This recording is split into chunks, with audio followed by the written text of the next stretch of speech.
ભાજપને સત્ય હજમ નથી થતું, દાવો સાચો હોય તો હું રાજીનામું આપીશ. બંધારણ મુદ્દે વિવાદ પર ડીકે શિવકુમાર. કર્ણાટકના નાયબ મુખ્યમંત્રી ડીકે શિવકુમારે ભાજપ દ્વારા લગાવવામાં આવેલા આરોપોને ફગાવી દીધા છે. આરોપોમાં એવું કહેવામાં આવ્યું હતું કે ડીકે શિવકુમારે રાજ્યમાં મુસ્લિમો માટે 4% અનામત આપવા માટે બંધારણમાં સુધારો કરવાની પ્રતિજ્ઞા લીધી છે. શિવકુમારે કહ્યું કે જો આ દાવો સાચો સાબિત થશે તો હું રાજકારણમાંથી સંન્યાસ લઈ લઈશ. કોંગ્રેસ નેતાનું આ નિવેદન આવતાની સાથે મંગળવારે ભાજપે રાજ્યભરમાં આ મામલે તેમના રાજીનામાની માંગણી સાથે વિરોધ પ્રદર્શન કર્યું હતું.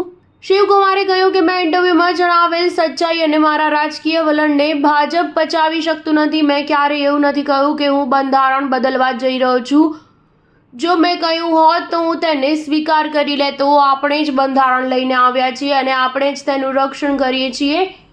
આપણા નેતાઓ સમજદાર છે અને તેમણે ઇન્ટરવ્યૂ જોયો છે. તેમણે વધુમાં કહ્યું કે આ ભાજપના નેતાઓએ જ કહ્યું હતું કે તેઓ બંધારણ બદલશે. જો મેં ક્યારેય પણ એવું કહ્યું હોય કે બંધારણ બદલીશ તો હું રાજકારણમાંથી સંન્યાસ લઈ લઈશ. જ્યારે તેમને પૂછવામાં આવ્યું કે શું કોંગ્રેસ હાઈકમાન્ડે સ્પષ્ટતા માંગી છે ત્યારે તેમણે કહ્યું હા, તેમણે સ્પષ્ટતા માંગી છે.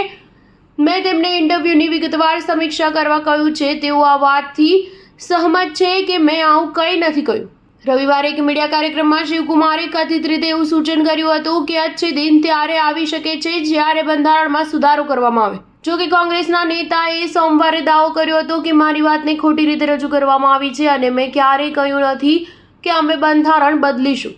આ દરમિયાન ભાજપે કર્ણાટકના નાયબ મુખ્યમંત્રી અને કોંગ્રેસ પાર્ટી પર આકરા પ્રહારો કરી આરોપ લગાવ્યો છે કે મુસ્લિમ કોટા પરની તેમની ટિપ્પણીએ બંધારણમાં ફેરફાર કરવો એ પાર્ટીના છુપાયેલા એજન્ડાને ઉજાગર કરે છે. સ્ટાર ન્યૂઝ 7 હંમેશા સચ્ચાઈની સાથે.